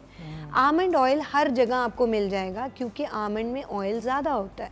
सो ऐसी हर चीज़ जिसमें ऑयल की एंड प्रोडक्ट इज़ ऑयल, जिस तरह कद्दू उसका तेल निकलता है, अखरोट जिसका तेल निकलता है, बादाम जिसका तेल निकलता है। तो ये ऐसे बच्चों को जिनको पीनट एलर्जी है या खुश्की की एलर्जी है, उनको इन नट से एलर्जी नहीं होगी। फिर है पिता पैसिफाइंग एलर्जीज़। पिता पैसिफाइंग में ज़्यादातर स्किन डिजीज़। अब वाता में स्किन आती है सोराइसिस वाली, जो सोराइसिस डील नहीं होता कुछ जगह पे, लेकिन वैदिक साइंस में वो मैंने अल्हम्दुलिल्लाह कई पेशेंट ऐसे हैं जो मेरे क्योर हुए हैं सोराइसिस के। माशाल्लाह। किस तरह से? With hijama, with dietary regime change, Ayurvedic lifestyle change करना पड़ता है। इतना आसान नहीं होता सोराइसिस से जान छुड़ाना। आपको एक पूरी ज़िंदगी को तब्दील करना है, ऐसे खाने पीने की चीज़ें जो उसको इन्हांस करती हैं, उसको कुछ अरसे के लिए, कुछ अरसा मतलब साल के लिए छोड़ना पड़ता है। पित्ता के अंदर भी स्किन डिजीज़ आती हैं। वाता में डाइजेस्टिव डिजीज़ ज़्यादा थी, साइनसाइटिस ज़्यादा था, खुश्की के एलिमेंट थे। पित्ता में गर्मी ज़्यादा होती है। ऐसे डिजीज़ जो कि स्किन के ऊपर एक्नी ले आएँ, हाइव्स ले आएँ, ख़ारिश करो, लाल हो जाएं, उभर जाएं, ऐसी सब चीज़ें जिनके अंदर गर्माइश हो, ऐसी ख़ारिश, हाथों पैरों में कई लोगों के ख़ारिश शुरू होती है और फिर वो हीट देते हैं। सो हीट के एलिमेंट के साथ भी होगा तो वो पित्ता पैसिफाइंग एलर्जीज होंगी। यानी अब आमा तो इकट्ठा हुआ, टॉक्सिन्स तो बॉडी में हुए इकट्ठे, लेकिन उसने बॉडी के अंदर हीट का एलिमेंट बढ़ा दिया और लिवर को हाइपर एक्टिव कर दिया। ओके। तो इन पेशेंट्स का हिजामा भी होगा, लेकिन उसके साथ डाइटरी रिजीम में वाटर इनटेक बढ़ जाएगा। अब ऑब्वियसली फायर का ऑपोजिट इज़ वाटर, ड्राइनेस का ऑपोजिट इज़ ऑयल। सो इतनी छोटी सी बात समझनी है, जहाँ खुश्की के एलिमेंट के साथ एलर्जीज होंगी तो आपको ऑयल पैसिफाइंग चीज़ें लेनी है, फ्राइड चीज़ें नहीं लेनी। ये भी फ़र्क है कि तली हुई चीज़ें ना खा लीजिएगा कि मैंने ऑयल कह दिया है। ऐसी चीज़ें जिनका एंड प्रोडक्ट ऑयल है, और पित्ता पैसिफाइंग में ऐसी चीज़ें जिसमें वाटर कंटेंट ज़्यादा है, जिस तरह तरबूज का इस्तेमाल करें, घिया, तोरी, टिंडे, ऐसी सब्जियां जिनमें पानी का कंटेंट ज़्यादा होता है, सही। उसका इस्तेमाल ज़्यादा होगा। ठंडी सब्जियां, ठंडी चीज़ों का इस्तेमाल होगा। तीसरी एलर्जीज़ वो हैं काफ़ा पैसिफाइंग। काफ़ा के साथ क्या होता है, उसमें बॉडी में ठंडक बढ़ जाती है। अब आप क्या होगा, वीजिंग, स्नीजिंग। मैंने कहा हाई ठंड पे गई, आपने पहले ही वीजिंग ऐड कर दी उसमें। हाँ, तो ऐसे में रनी नोज होना, ये सीजनल एलर्जीज होना वो होंगी। तो अब खुराक कैसे होगी, गर्म खुराक होगी, जैसे सिनेमन, जिंजर का इस्तेमाल करना। मतलब वो अब मैं आपको साथ साथ बताती जाऊंगी किसके लिए क्या कहवा होना चाहिए और कैसे एक्यूपंक्चर होना चाहिए या हिजामा। सो काफ़ा में यूजुअली बच्चे हमारे पास आते हैं जिनको हर सीज़न के साथ टॉन्सिल्स हो जाते हैं या एलर्जीज़ के साथ उनको कफ शुरू हो जाती है, चेस्ट भर जाती है, चेस्ट कंजेशन होती है, रनी नोज़ होता है। तो ऐसे में फिर उनको हम हिजामा के साथ साथ एक्यूपंक्चर भी करते हैं। बट इन तीनों केसेस में हिजामा है? तीनों केसेस में, क्योंकि तीनों ही केसेस तो जगहें जहाँ एलर्जीज होंगी वहाँ उसका मेन रूट कॉज आमा या टॉक्सिन्स का बॉडी में इकट्ठा होना है। और टॉक्सिन्स के निकालने के लिए 2-3 तरीके हैं। पानी ज़्यादा पियो तो यूरिन के थ्रू निकल जाए, सांस अच्छा लो तो कार्बन डाइऑक्साइड बाहर निकालो आप। तीसरी चीज़ है जो आपके टॉक्सिन्स फ्री रेडिकल की सूरत में आपकी ब्लड स्ट्रीम में होते हैं या आपके डेड सेल्स हैं, उसका कोई तरीका नहीं है बॉडी में से निकलने के सिवा हिजामा के, क्योंकि वो आपकी कैपिलरीज़ में डिपॉजिट होते हैं। और हिजामा सक्शन जब हम करते हैं तो कैपिलरीज़ में कुदरती तौर पे वो छलनी की तरह होती हैं और जो खून है वो स्किन के बीनीथ आ जाता है और उसको माइनर सर्जिकल स्क्रैच दे के उन फ्री रेडिकल्स को निकाल दिया जाता है। ऐसा करते हैं कि ब्रेक की तरफ बढ़ते हैं, क्योंकि मैं चाहती हूँ कि ब्रेक के बाद जब हम वापस आएँ तो डिटेल में एक तो आप हमें बताएंगी व्हाट टू यूज़, परफेक्ट, और उसके साथ साथ किस किस जगह का किस किस किस्म का हिजामा होता है। और viewers at the same time जो मेरी हमेशा आपको रिकमेंडेशन होती है, देखिए हिजामा एक ऐसी खूबसूरत चीज़ है जिसका नुकसान कोई नहीं है, सिर्फ एक सर्जिकल स्क्रैच है। मज़हबी पॉइंट ऑफ व्यू से तो अपनी जगह, लेकिन बहुत से ऐसे लोग हैं जो मज़हब अपनी जगह कहते हैं, जी फ़राइज़ अपनी जगह है, सुन्नत चले ठीक है, लेकिन स्क्रैच ये वो, पीपल बिकम स्केप्टिकल। और बात यह कि ये एक नॉर्मल बात है। और मैं एक बात बताऊँ, सवाल करना अच्छी बात है। बिल्कुल, आपके जहन में अगर कोई हिजामा से रिलेटेड सवाल है या आपको कोई चीज़, I will be very honest, I obviously यकीन तो था, क्योंकि नबी पाक सल्लल्लाहु अलैहि वसल्लम की जो सुन्नत है उसमें हम कैसे यकीन नहीं रख सकते, लेकिन कहती थी यार ये मेरे बस का, मैं नहीं करना, यू नो। और मैं हमेशा मासूमा को कहती थी, एक दफ़ा उसने कहा यार एक दफ़ा आके कर लो, मेरा कंधा फंसा पड़ा था, मुझे समझ नहीं आती थी कि मेरी कॉन्स्टेंटली नेक में और जो शोल्डर्स में पेन होती है ख़त्म क्यों नहीं होती। बहुत बेहतर हो गई, फिर वक्त के साथ कराया, now at least I can say this neck and shoulder thing is gone. So the fact is अगर किसी इतने सिंपल से अमल से, इतने खूबसूरत अमल से आप अपने लिए आसानी पैदा कर सकते हैं तो वाई नॉट। इसमें एक चीज़ अभी ब्रेक से पहले, सॉरी मैं ज़रूर आपकी बात सुनूंगी, बट ब्रेक से पहले हम अभी बात कर रहे थे मासूमा जी कि हमारे साथ फार्मासिस्ट थे, उन्होंने कहा जी हर चीज़ की मतलब इतनी सी छींक आएगी एंटीबायोटिक, मतलब आपको बजूका निकालने की ज़रूरत नहीं है चूंटी को मारने के लिए, चूंटी को चूंटी वाले ही लेवल पे हैंडल किया जा सकता है। एक और बात आपने बताना चाह रही थी कि हिजामा वो खूबसूरत सुन्नत है, लेकिन प्लीज़ आप किसी प्रॉपर FTJ फाजिल तिब जराहत, जो कि हमारी गवर्नमेंट की तरफ से भी इजाज़त सिर्फ उन्हीं को है हिजामा कराने की, आप उनसे जाके कराएं।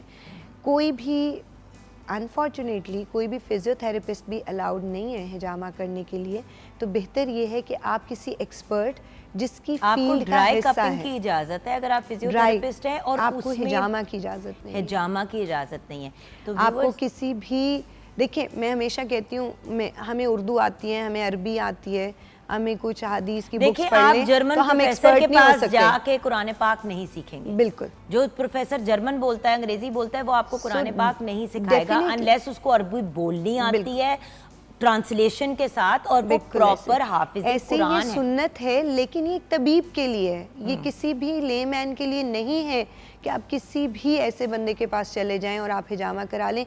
कोशिश कीजिए कि एक्सपर्ट्स के पास जाएं, और पाकिस्तान में हुक्मा हमारे हर जगह हर तरफ आपको मिलेंगे, तो हकीम जितने हैं those are allowed to do हिजामा and they are expert in. Again you need to but verified हो ना, या मैं अपने आप को डॉक्टर जोगन काजिम बुला लूँ, it doesn't work.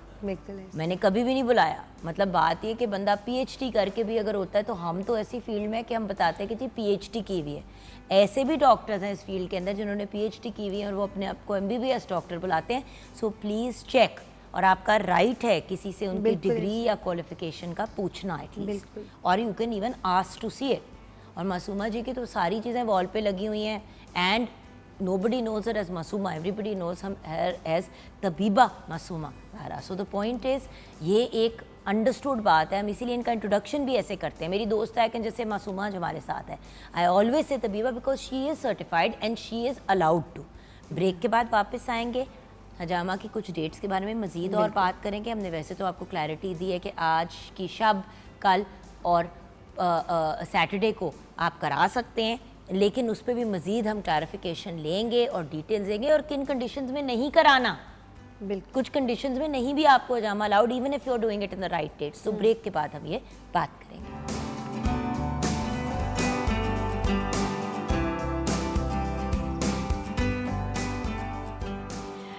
Welcome back from the break viewers. Fahim Abbas ने अब हमें ज्वाइन किया है। एक्चुअली तो हमारे टीम मेंबर भी हैं, और क्योंकि इनके हाथ पे भी चोट लगी हुई थी तो मैंने सोचा कि एक वो भी उनको बेनिफिट हो जाएगा। बट अल्टीमेटली हम आपको यही दिखाना चाहते हैं, why our own team members, कि हम किसी को बाहर से नहीं बुला रहे, किसी मॉडल को नहीं बुला रहे, हम आपस में ही मेरी भी अब तबीयत ज़रा डाउन इतनी ना होती तो शायद मैं भी बैठ के करा लेती। और आपको पता है एक्यूपंक्चर वगैरह तो हमने ऑन एयर भी किया हुआ है। Viewers, I will be very honest, morning at home में कम से कम मैं चीज़ वो रेकमेंड करती हूँ और उस बंदे के थ्रू हमेशा रेकमेंड करती हूँ जिसके पास मैं खुद जाती हूँ। अब आज आपके साथ मैंने अपॉइंटमेंट की है कि 4:30-5 बजे तक आऊँगी, और अगर दिखा सकी तो होपफुली कल मैं फिर आपको दिखा भी दूँगी जहाँ पे हजामा वगैरह हुआ है, ताकि आपको विजुअल भी आ जाए।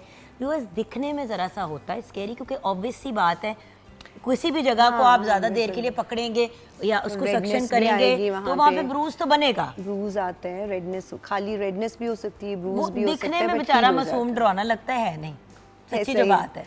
लोग इतना डर रहे होते हैं जुगन जब कराते हैं, और फिर कहते हैं बस हो गया, ये तो कुछ नहीं हुआ। तो ऐसा कुछ भी नहीं होता इसका। सही, तो हमने क्या करना है? अच्छा जी, हम पहले जी मैं अपना जलाना जलूना शुरू करूं? नहीं, एक्यूपंक्चर नहीं करें, हम हिजामा करते। तो मेरा दिल था ना कि मैं अच्छा जला लो। अच्छा नहीं, फिर रहने आपको पता ना कि मैं सारी अपनी चीज़ें जो है वो एक्साइटिंग सी।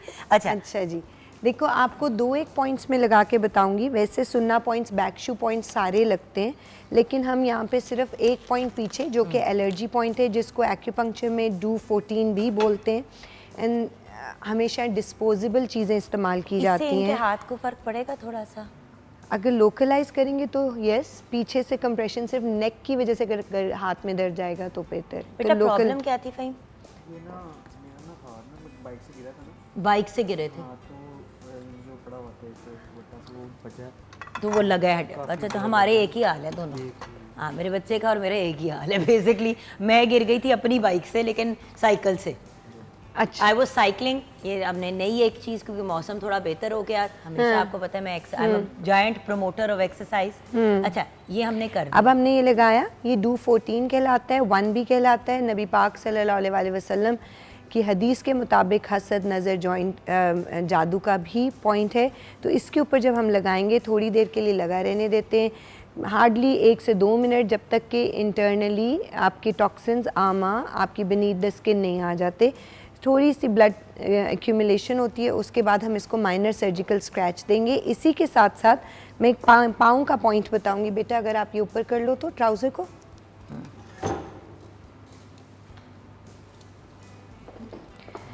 इसके साथ एलर्जीज़ के लिए ये पॉइंट एक्यूपंक्चर के लिए भी ऊपर लगा।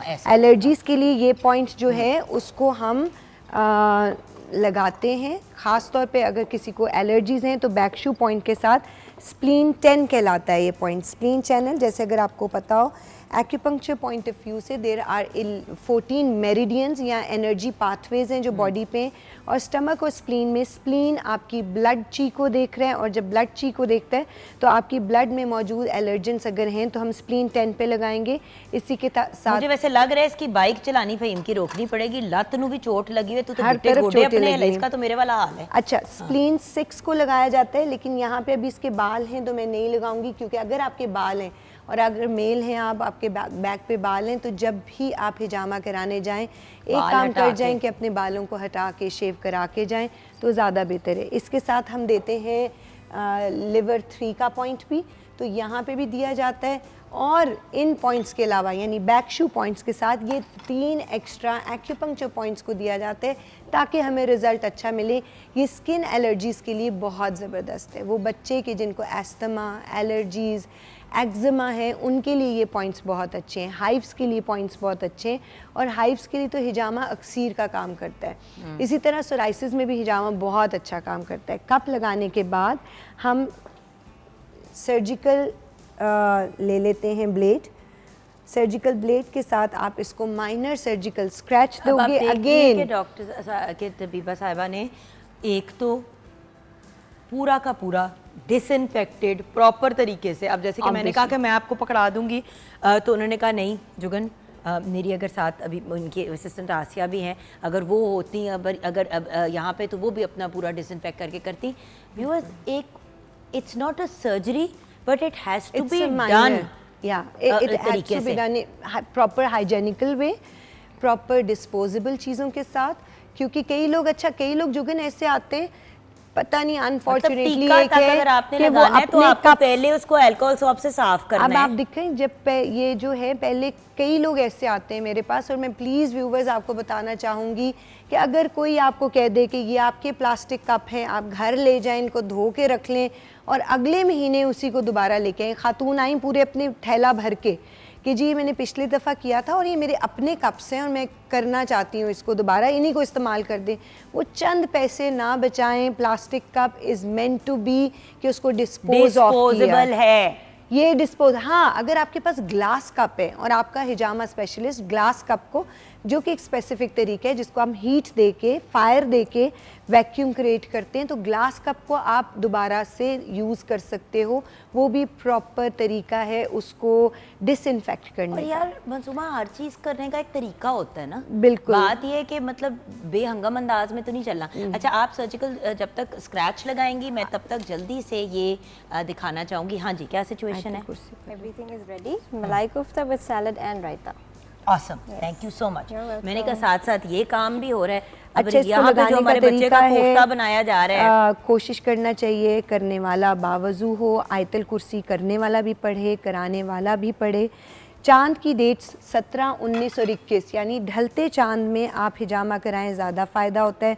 वो ख़वातीन, अगर अब आप देखो माइनर सर्जिकल स्क्रैच था, उसको हमने दोबारा से जब सक्शन दी तो बिल्कुल हल्का स्क्रैच है, इसलिए ब्लीडिंग भी कोई मैसिव ब्लीडिंग नहीं होती है। अच्छा, हिजामा करने का कतन ये मतलब नहीं है कि ज़्यादा खून निकलेगा तो आपका हिजामा हुआ है। एग्जैक्टली। प्लीज़ ये भी नहीं होता कि कप भर भर के 3-3 दफ़ा निकालें और आप कहेंगे नहीं अब आपका खून साफ़ हो गया। जितना निकलना है वो एक ही गो में निकल जाना चाहिए। अगर किसी का नहीं निकल रहा तो उसको एडवाइस करें वो नेक्स्ट टाइम पानी पी के अच्छी अपनी डाइटरी रिजीम करके दोबारा आए और फिर दोबारा अगले महीने किया जाता है। बहुत माइनर से स्क्रैचेस होते हैं। कितनी को दर्द हो रही है? पेन तो नहीं हो रही, बिल्कुल हल्का हल्का हल्का हल्का हल्का। क्योंकि ये स्क्रैच है ना जुगन, और बार बार हम कह रहे हैं कि ये स्क्रैच है, कट नहीं होता। कट होगा तो दर्द होगी, स्क्रैच होगा तो नहीं होगी। और फिर इसको थोड़ी देर के लिए पे ब्लीडिंग है, इतना कोई खास वो नहीं है। हम यूजुअली अवॉइड करते हैं ब्लड वगैरह और चीज़ें दिखाना, but I just want you to see कि this is the maximum amount जो होता है। इसलिए आपको इतना इसके बारे में परेशान होने की ज़रूरत नहीं है, फ्रीक आउट करने की ज़रूरत नहीं है। इट जस्ट ये देखें ना आपके सामने ही हल्का सा बिल्कुल वो एक सिचुएशन है। और ये लगाने के बाद हम वेट करते हैं जब तक कि पेशेंट का ब्लड निकल रहा है, हम उसको नेचुरली रुकने देते हैं। जब वो रुक जाएगा मैं इसको जो है वो रिमूव कर दूँगी। रिमूव करके और सरसों के तेल से हम बिल्कुल इसको सरसों का नीट तेल कर लगा देंगे। देते हैं और 2 से 3 दिन एडवाइस किया जाता है कि सरसों का तेल लगाया जाए। घर जाके 2 घंटे के बाद गुस्ल लिया जाए, 2 रकत नमाज शुक्राने की अदा की जाए कि इतनी बड़ी सुन्नत अदा करने की परवरदिगार ने आपको तौफीक दी। उसके बाद ये कोई ख़ास तौर पे जो नहीं करा सकते उनका मैं बता दूं, वो लोग जिनको डायबिटीज़ है वो कंट्रोल नहीं है। डायबिटिक पेशेंट करा सकता है उस सूरत में कि जब जिस दिन आप जा रहे हो उससे पहले 2 दिन और उस दिन आपकी डायबिटीज़, आपकी शुगर का लेवल कंट्रोल्ड हो। ऐसे ख़वातीन हज़रात जो कि एनेमिक हैं, जो कि जिनको खून की कमी है, प्लीज़ वो हिजामा ना करें। हालांकि हिजामा से HB लेवल को फ़र्क नहीं पड़ता, फिर भी एहतियाती तौर पे कोशिश कीजिए कि आप हिजामा मत कराइए। पहले अपने ब्लड लेवल्स को बेहतर करें, फिर हिजामा कराएं। ख़वातीन अपने मखसूस दिनों में हिजामा नहीं करा सकती। इसके साथ साथ अगर आप ब्लड थिनर ले रहे हैं, कोई ऐसी चीज़ जो आपके खून को पतला कर रही है। हम पहले जब बात कर रहे थे तो हमारे साथ दोनों डॉक्टर्स जो आए हुए थे उन्होंने कहा था कि एस्प्रिन जो है वो आपके खून को पतला करती है। अगर आपको कोई दिल की प्रॉब्लम है तो अक्सर डॉक्टर ने ब्लड थिनर भी प्रिस्क्राइब किया होता है, तो तब भी आपने एहतियात करनी है। आपको ब्लड प्रेशर है तो और भी आपको देखिए आपने इन्फॉर्म करना है। जब तबीब के पास जाना है तो जो एलोपैथिक डॉक्टर ने आपको बातें कही हैं या आपको जो नुस्खे वगैरह दिए हैं वो आप लेके जाएं। बिल्कुल। ये मत करें कि तबीब अलहदा चल रहा है, एलोपैथिक अलहदा चल रहा है। ये आपने बहुत प्यारी बात की जुगन। आपको पता भी है कि मेरे सेंटर में क्या होता है, हम कोलैब करके चलते हैं। देखो हर फील्ड की एक अपनी डोमेन है।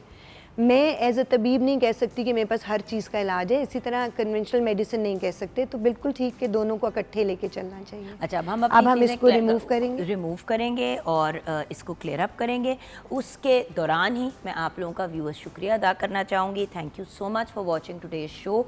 बात सिर्फ इतनी होती है कि व्यूअर्स कभी कभी पूरे शो का हम फोकस सेहत पे रखते हैं। जो लोग परेशान हो रहे होते हैं या घबरा रहे होते हैं कि हम क्या करें, you know like we don't know what to do, मतलब मेडिसिन में ये प्रॉब्लम आ रही है। अब जैसे कि दवाइयाँ एक बड़ा मेजर इशू है, गलत दवाइयाँ लेना या एंटीबायोटिक का ओवर यूज़ करना, ये सब चीज़ें आजकल की बहुत मेजर प्रॉब्लम्स हैं। उस पे बात की हमने, फिर हजामा पे बात की। देखिए अगर आपको एलोपैथिक मेडिसिन नहीं अपील करती या एलोपैथिक के साथ आपको 100% सुकून नहीं, एक मिनट बेटा नीचे नहीं करना, अभी उसके ऊपर पहले जैतून का तेल लगेगा। जैतून कह रही हूँ, सरसों का तेल लगेगा। उसके ऊपर हम सरसों का तेल लगाएंगे और उसके बाद आप आराम से थोड़ा पानी वगैरह पी के शहद देंगे। इसके बाद शहद देंगे, ये भी सुन्नत है। ये भी सुन्नत है, शहद चटाएंगे। और उसके बाद फिर just keep your self hydrated. ज़रूर रेकमेंड करूँगी, इट्स अ ब्यूटीफुल थिंग। और मेरे जैसा बंदा जो पहले नहीं इनटू हजामा होता था, मैं भी अब I have to admit it was life changing for me. आप भी देखें, कंसिडर करें, सोचें, बट अगेन प्रॉपर बंदे के पास। मैं ये नहीं कह रही मासूमा के पास जाएं, लाहौर वाले तो सारे आपके पास ही जाते हैं। इवन पंजाब के एरिया में देयर आर पीपल जो कराची वगैरह से भी आते हैं आपके पास। My clinic in Islamabad also clinic आपका प्रॉपर माशाल्लाह वहाँ पे भी है। So the fact is between Islamabad, Lahore and generally also my only recommendation is viewers, जिस चीज़ से नेचुरल तरीके से आप अपने आप को सेहतमंद कर सकते हैं, हेल्दी कर सकते हैं, उसको ज़रूर ट्राई करें। शहद चटाते हुए इनको हम अपने शो को क्लोज़ करेंगे। लो जी फ़हीम, एक तो पैदा होते ही शहद चटाया गया था और एक आपने तबीबा साहिबा के हाथ से भी। Thank you so much Faheem, आपका बहुत शुक्रिया। For being a part of the program. Thank you so much. Hiba आपका भी, एंड मासूमा आप तो मेरी जान है। Always a pleasure. चलिए मैं अपनी जानू के साथ गप्पे लगाती हूँ, आप लोग तब तक जाएं। खुदा हाफिज़।